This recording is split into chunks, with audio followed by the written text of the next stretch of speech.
Hello, my name is Michele, and you're listening to Profit is a Choice.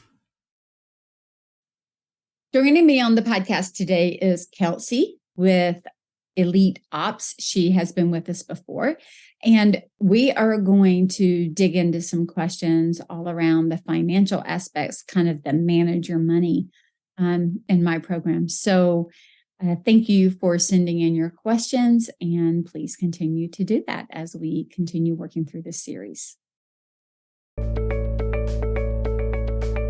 Every day, empowered entrepreneurs are taking ownership of their company financial health and enjoying the rewards of reduced stress and more creativity. With my background as a financial software developer, owner of multiple businesses in the interior design industry, educator, and speaker, I coach women in the interior design industry to increase their profits, regain ownership of their bottom line, and to have fun again in their business. Welcome to Profit is a Choice. Hey, Kelcee, welcome back to the podcast. Hey, Michele, thanks for having me again. Oh, you're welcome. So we had such a good time with you asking questions before that we decided to do a couple more podcasts answering some of the questions because we have so many that are asked and that are sent in. And a lot of times I'm answering these one-on-one, right, to the people that are asking them. But we decided to kind of pull some together and compile them and to do it around the 5 pillars of the Aim with Intent methodology, which for anybody who's new to the methodology that I coach under, it's solid foundation, it's create with intent, and then it is align your team, ignite your process, and manage your money. And so it's kind of the 5 basic building blocks, if you will, of growing and scaling a business: a firm foundation, intention about what you're going to do, and then using the levers of people, process, and profits as you go along that growth pattern. And so you have pulled together some of the questions that kind of fit under the financial piece, that manage your money piece that you're going to focus on asking today, and we'll answer those. And then we'll also in the show notes have a link for those of you that have questions, right? After those that are listening that may spark another question, send it in and we'll do our best to get everything answered as you have it. Did I say all that right? Did I get it right for what you did? Okay, perfect. All awesome. Right. I'm not necessarily as excited about these sometimes because I'm like, oh man, what is she going to say? But I think I'm ready. So go ahead. Perfect. Okay, so I did these. I tried to group them for you, so at least you're talking about similar things along the way. But one of the most common questions that we get for you is about KPIs. Designers are really wanting to know how they know which ones they should be measuring, how they identify them for their business. Is there a set that fit all design firms, or how do they determine uniquely for them what to choose and measure? And you know that, I mean, we'll have to look up the podcast. I don't remember the number, Kelcee, but we have one that I did that was just on KPIs, and we have one on how to set them. So we'll link some of those as part of the answer. But well, I'm going to take one step back because sometimes people don't know what a KPI is. And a KPI is a key performance indicator. So what that means is it is something that you are measuring towards that is going to give you information about performance or of what's happening for something that's really important. So key, meaning really important, performance, something that is happening, an indicator, which means measurement. And so the net of that is, how do we measure what matters? We don't want to we could get into oblivion with measuring. Like we could measure to measure, right? You see that all the time as well. Or sometimes we're measuring because we are told we're supposed to. Mm-hmm. Instead, what I like to say is, what are the key things that we need to measure for a quarter? I like to measure things usually for at least a quarter just to kind of see what's happening. From a financial standpoint, the measurements that I would say are most important are going to be things like, what are our revenue percentages and numbers? Well, revenue is 100%. What is the revenue coming in? And then maybe where is it coming in? If you have multiple income streams, you may be looking at that. Every month I'm doing a quick, what is my revenue? What is the percentage in the number of cost of goods, gross profit, expenses, and net profit? Like that's just a basic that I'm always looking at. If you're doing sales, some of you may be looking at, what is the cost for a lead? How many people am I reaching out to? That's more on the marketing side, but it's also tied into the financials. We're going to sometimes be looking at what are our billable hours. That's another big indicator that we're looking at. What was our goal for the number of billable hours, and did we reach that? And how many did each person reach? And are they meeting the percentages that we built the business plan on them meeting? Maybe some of you have a key performance index or a number about how many installs we're having done in a month, or what was our project profitability. There are a lot of numbers around that. It can be a lot, but we can't measure everything all the time. And if we do, it needs to be done for us. I know, we can always talk about this a little bit later, but that's one of the reasons even that we built Matrix Solutions, is the software platform that I would love for everybody to try. The reason that we built Matrix Solutions was simply so that it could do a lot of that analysis for you and give you set your KPIs, and it tells you, here's where you are, here's where you said you wanted to be, here's an up arrow, a down arrow to tell you if you made it. Like it's that direct and in your face. And so that allows you to measure something else where you have to actually analyze it, because these are done for you. That's what I would say. And the way that you determine what's most important is asking yourself, what are the goals that our firm has for this quarter? And what are the indicators that I can look at to see if we're going to meet them? So if the quarter is focused on marketing, then maybe you have marketing KPIs. If it's focused on employee retention, maybe you're looking at some number that relates to that. So really just saying, what are we focusing on this month, or where are we at most risk this month? How do we build something to measure around that? Awesome. Okay. I think that's super helpful. And I actually want to build on what you said just a little bit, because a second question, maybe a second and a third question that we get often is, okay, so I've decided now how much historical data or how much future data do I need to collect to figure out how I'm actually performing? If I've collected it for 1 month, I'm doing great. Should I still measure it, or should I still continue to look at it? And how do I reevaluate that? How do I know when to change what I'm measuring? What to do, how often to look at it? Oh, so I think, okay, I would say that could vary based on what it is you're measuring. For example, if I am trying to measure growth year over year, then I'm going to need multiple years of historical data to see that. If I am trying to make some decisions that are more quickly implemented, then a couple of weeks or a couple of months may give me that information.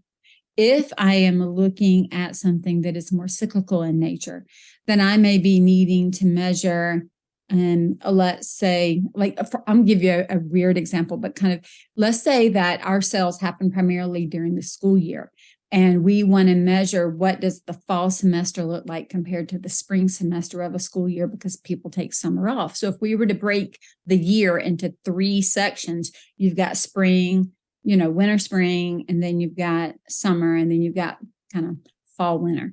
And you look at those 3 things. Well, I may have to have multiples of those to be able to see it. If we are making those tiny changes that, for example, billable hours, and we say we need to do it, you could measure that weeks at a time, days at a time, if you say we need to have X amount per day. So I think it does really vary based on what it is you're trying to do and how quickly you see change. The other thing I would say is not only looking historically at the data to say, how long have I been needing to measure this or looking at it, but how much going forward do I need to check it?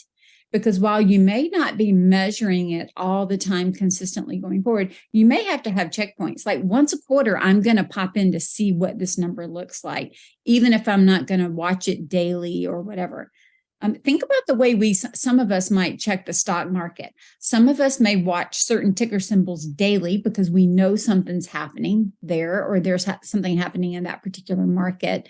And then some of us may say, I'm only going to check it quarterly when I invest in, I do a quarterly investment. Some of you are only going to check it once a year when your financial person speaks. And some people aren't going to look at it at all.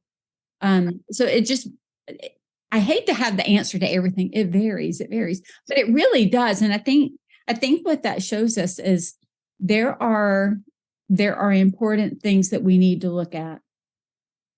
But based on where we are in our business, whether we're just starting, whether we're maintaining, whether we're growing, that lends an importance to what we're looking at, how often we look at it, what are we doing to initiate change in that area. If I'm not looking to change something, chances are I'm not going to check on it as often.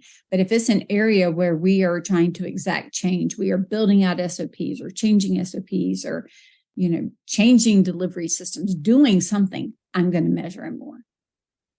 Perfect. Okay.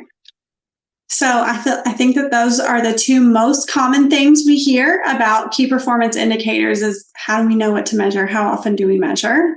So we're going to switch gears now into how much do I charge? How do I know if I'm charging enough? This is another huge group of questions that we receive from design firm owners.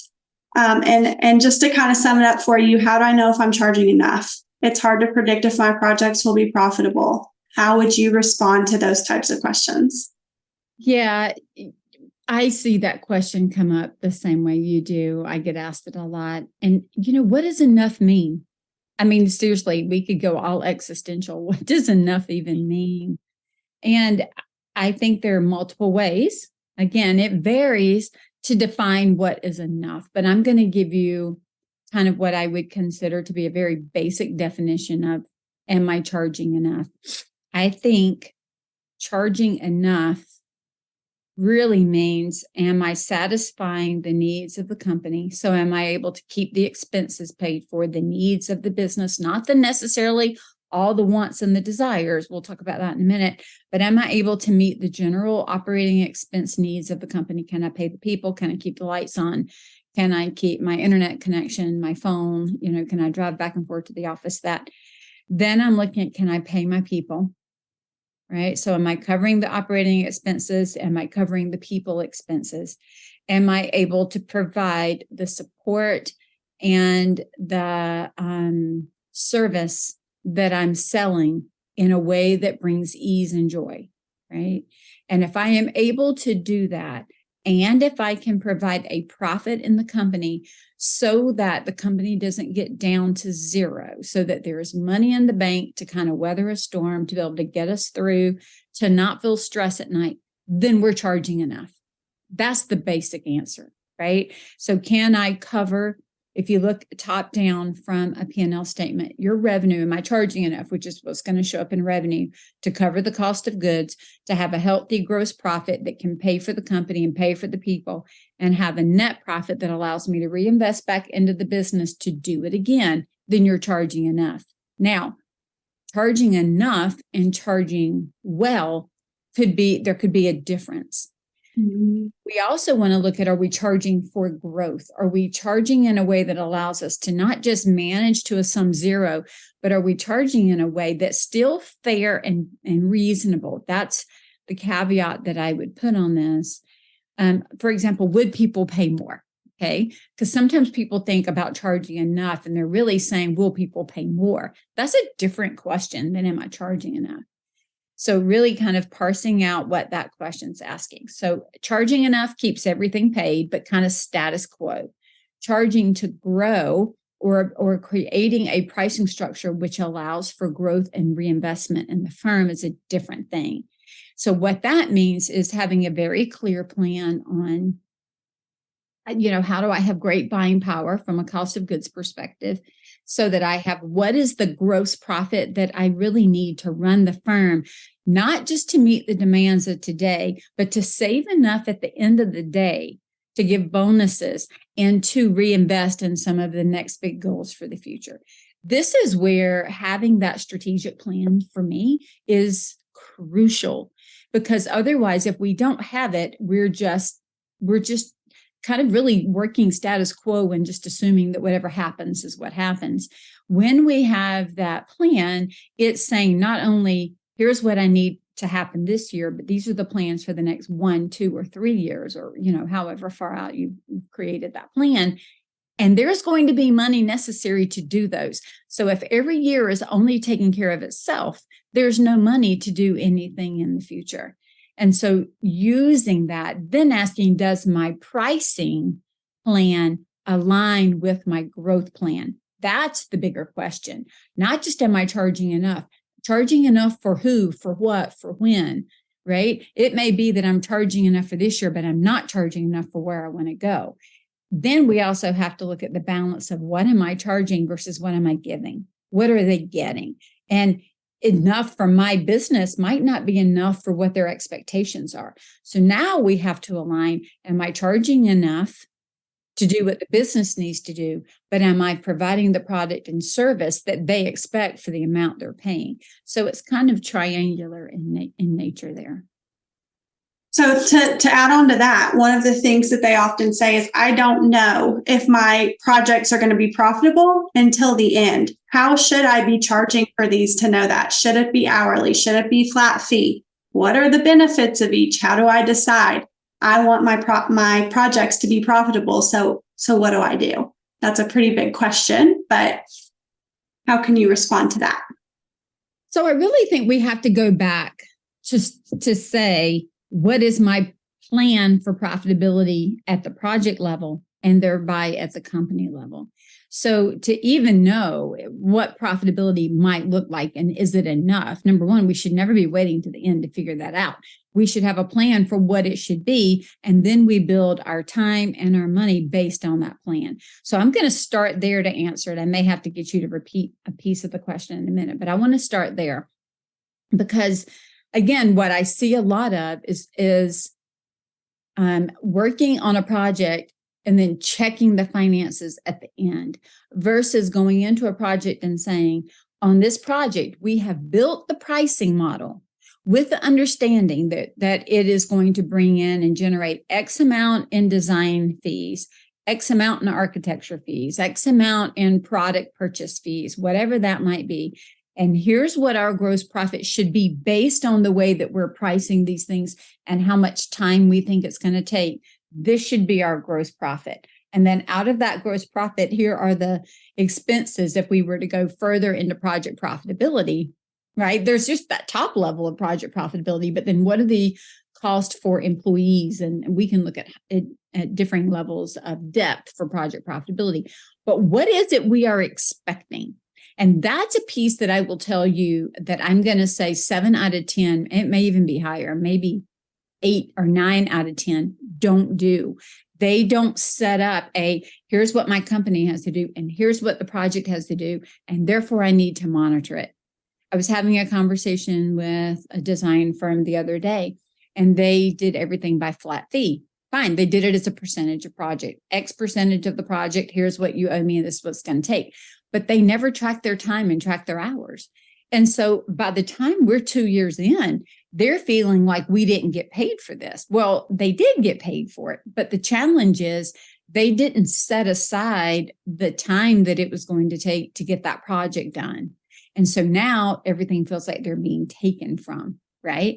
They cannot figure out if they made money on it because they never kept up with one of the spends of time. And so it's not just how much you got paid, but what did it cost you to earn that money? And we're earning it in design time and design hours. And so for us to figure out how to charge, we first have to figure out a couple of things. What is it that we need to earn and do in the project? What are the resources we have available in time and money? And then how do we track that?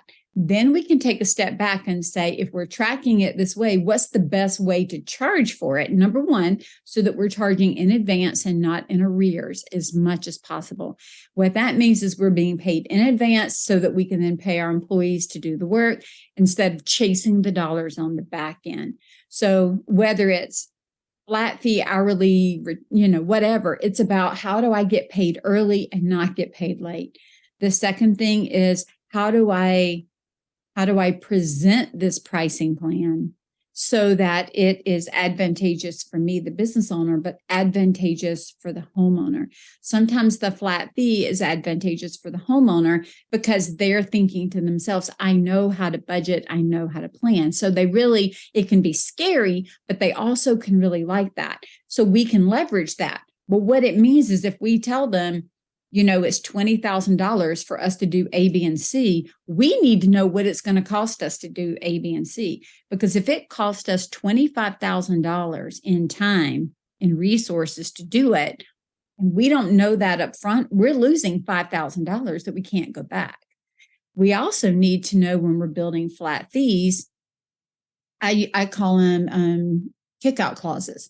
What is it that kicks me out of the flat fee? Is it that you want me to go tailor make a piece of furniture for you? Well, that's going to kick me out of that. Is it that you want me to go shop for antiques? That's going to kick me out because those are not things that I can put in a box and do like this. Flat fees, you should have an idea of how you're going to spend every dime of that before you give it to the client. And if you don't know where every dollar goes and you don't know how the time is going to be spent, then you need to halt and think about what you're doing. I can take the same, if I have all the inputs, anybody could do this. You could take the same project and price it 3 different ways. You could price it time and materials. You could price it flat fee. You could price it, hourly as you're going, I guess 4 ways, or you could price it square footage. It doesn't matter. You've got the same inputs. Time and money are always going to be the inputs. So it's really, to me, about, do I fully understand what it's going to take to solve the problem? And then number 2, how can I best message this, protect the company and protect the client? So I think that makes a lot of sense. I'm going to follow up with a quick question that I hear a lot about this is, as far as the difference in charging hourly on the back end and charging flat fee at the beginning.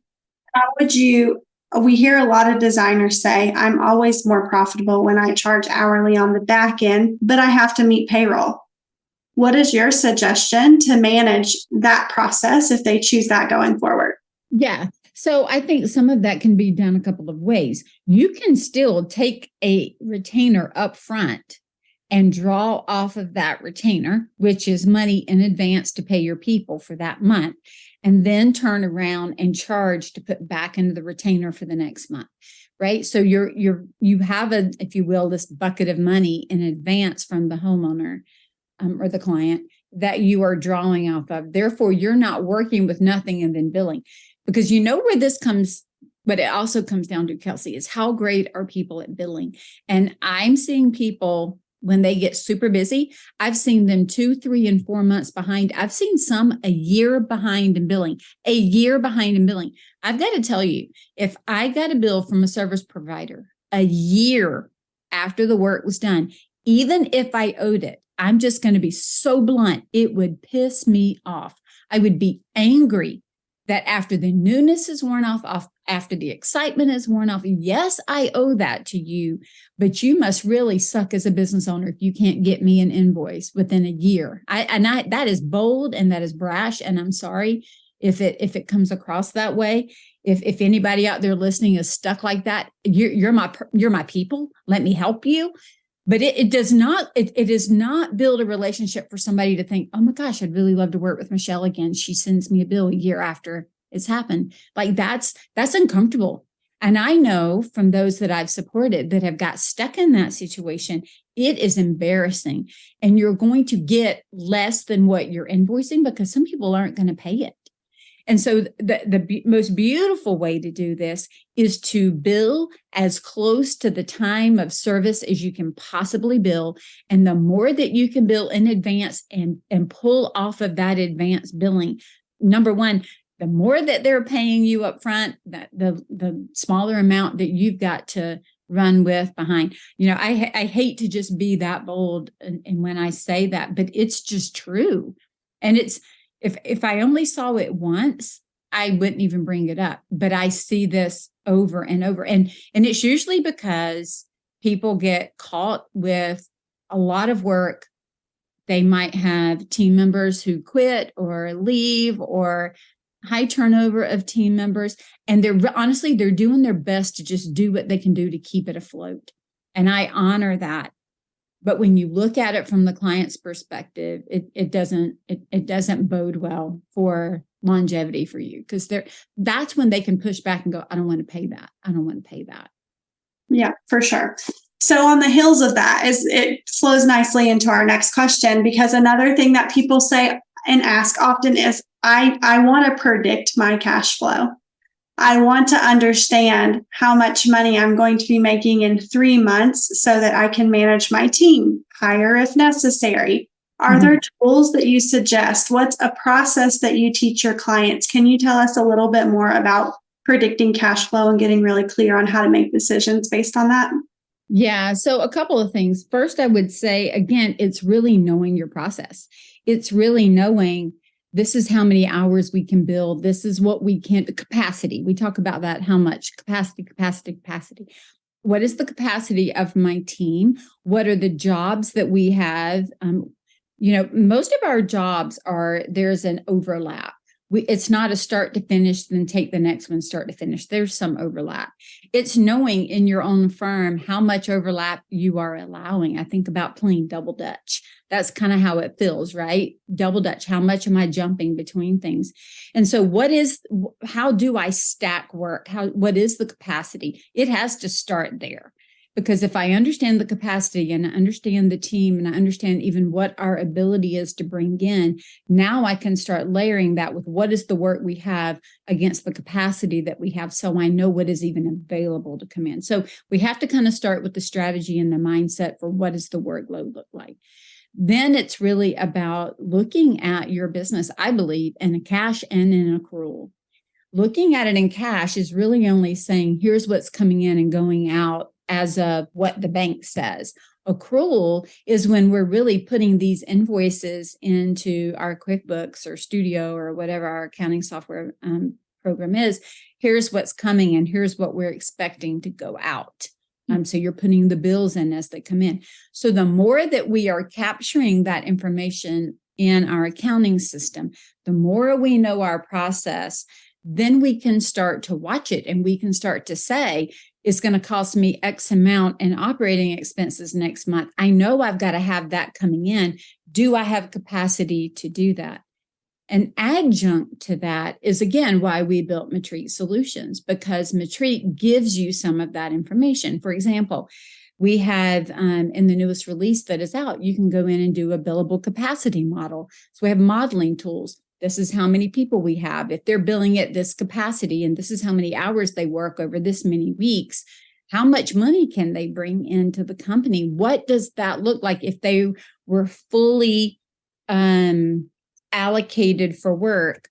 What can I expect our billable income to be from each person? You see, for each person and for the company. Then you can build a financial model in there that says, we're building this model of how much money, kind of the questions earlier, we want to make money for this year and then for growth. This is what we need to bring in. This is kind of the cost of goods all the way down. We want to divide it out. How much money do we need to bring in? Now we can go back and look at the billable model to see. And then when we're putting our money in every month, we're uploading those P&Ls and we're watching it. You can see where your cash is coming in and where your cash is going and where it's allocated. So now you've kind of got this 360 picture. And that's what I think is so important here. None of these are one-offs. And what I see in the industry is dealing with the questions that you've asked me as if they're one-off questions. How do I price? Not thinking about not just how do I price, but how do I price and what am I expecting it to do now? And what am I expecting it to do later? And what is the service that goes with it? And what is the accountability? And what are the indicators? Every one of the things that you asked and that we get asked here all the time, they are all so interlaced and interconnected. And I think quite often we see people want to ask these as independent questions, not knowing that we have to ask all of it together to get the full picture to make it work. That's why you can look into some business models who, they can all price a different way. But if they've answered all of these surrounding questions, their business may be thriving, which is why you can't take one piece of what they've said and plug it into your business, and your business falls apart and you don't understand why. It's because it's not a one piece plug and play. It's a answer all the questions. Creating how I'm pricing is not standalone from my marketing plan. It is not standalone from my strategic plan. It's not standalone from my employee plan. All of these things have to work in concert to get the business where it needs to go with as much ease as possible. They're not separate things that, even if we have to answer them separately, at some point we have to put our arms around the whole thing and look at it. And that's what I see missing the most, is the 360 view. We focus on one thing and we think it's the magic bullet, and there's no one magic bullet. Absolutely. I think that's why the approach you use with your clients works so well, is because it's never a one and done. It's always let's understand all the pieces together, which I know so many of them have appreciated over the years. So you mentioned Matrique a few times during this, and it sounds like a lot of these questions at least can be supported by what it does. You mentioned the 30-day free code. The 30-day free code is the number 1, and then all lowercase MOFREE. The number 1, lowercase MOFREE, 1 month free. And we'll put that in the show notes. You know what? Your questions get me on like my soapbox. And it's so funny because, when I'm answering them one off, you just kind of answer the one thing and move on. But when you start to see it collectively, you can really talk about the bigger picture here. And the bigger picture is we all want to succeed. We're building these businesses to succeed. And we all talk about the different definitions of success, right? And the financial piece, and I'm interested. It's interesting to me that you started with that today, and I can understand why. I mean, we are profitability. We do talk about that. That is my number 1 thing. But it's a scary place. It's a scary place. It's scary when we haven't billed on time. It's scary when we don't know how to bill. Heck, it's scary if we bill correctly on time, because we don't know how it's going to be taken. This all has to be positioned. It's even scary right now where we're seeing changes in the market and changing in buying habits and all the things. We don't know how much we should have or not have, Back during COVID, I told people to have 3 months of expenses. I still think 3 months is the minimum. I don't mind people having a 6-month backup plan at this point. I will tell you this is just me. I don't believe the government will have the money to bail us all out, to bail all the companies out again. I don't see that. And so if we are always running our businesses to a zero sum, I think we are running with a huge risk. Y'all know I'm risk averse. I am not the most risky person in the world. That's just not my deal. So I think we all take risk by having our own companies. But if we're really trying to protect what we're building, we need probably 3 to 6 months of a cushion to carry operating expenses if we start to see things go up and down, which also means we might need to start being careful how we spend money now, making sure that, that we are maybe outsourcing instead of hiring all these people, if we are not assured that we're going to have a good year or 2 worth of work for them. Like really thinking about the decisions that we're making, thinking about that longer term plan before we make some of these financial decisions. That's why choosing some things to look at, choosing some indicators, getting into Matrique is less than an hour of work or less than one build hour for almost everybody that would be listening. It is less than 1 build hour a month for it to show you everything. Why would we not have that data? Why would we not put it in our hands? I can guarantee you that the majority of the listeners are not out there doing the math that we have done for you. And I know they've not done it, and they need that number. They need the data that it's showing. It has profit first built into it. I mean, it's got the things. And so much power in 1 hour that they can have access to, that gives them the ability to then get that 360 of their financials, to make those decisions. So I just encourage anybody listening. First of all, I'm going to tell you to go run Get Retreat, do the month free, do it. We will make sure that you get in and get everything loaded. But second to that, take the time to do the 360 on not just what am I charging for or how am I charging, but what am I expecting it to do? How does it fit into the running of my business? How does it fit into the marketing plan? How does it fit into my client plan, right? How do all these pieces fit together? And I know that you are trying every day to continue to help design firm owners and creative business owners as much as you can. So obviously they can get in touch with you in multiple places. Can you share that with them here? Sure. So I'm hanging out on Instagram at Scarlet Thread ATL and also as Retreat Solutions. We're on Facebook with Scarlet Thread Consulting and Retreat Solutions, and on LinkedIn as Michele Williams. And then certainly the two websites, scarletthreadconsulting.com, retreatsolutions.com. And I would love to have a conversation with anybody who is listening who thinks that, maybe they need to look at their financial health. Maybe they just want to jump in and say, I need a financial review. I will offer to do those, and we have those, and you can purchase a financial review to get, just somebody to look in and say, hey, tell me what you see. How do these pieces fit together? Or I need some of this planning done.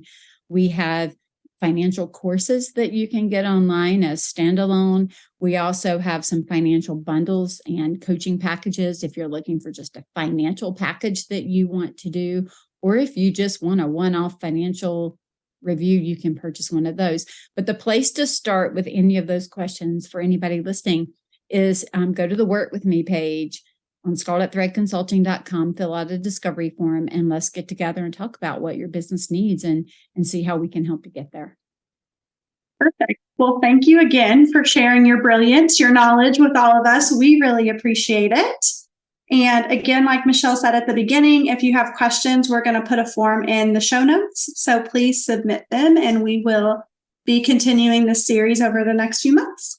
That sounds amazing. Thank you, Kelcee. I think it's so important that we all are looking at profitability as certainly more than just the numbers, right?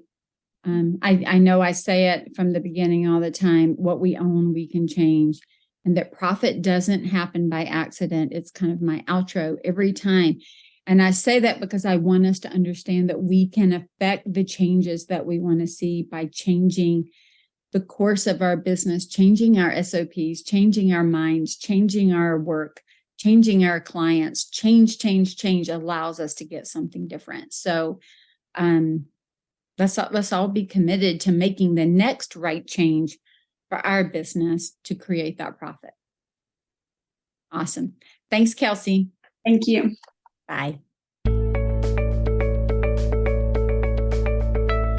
Profit is a Choice is proud to be part of the designnetwork.org, where you can discover more design media reaching creative listeners. Thanks for listening, and stay creative and business minded.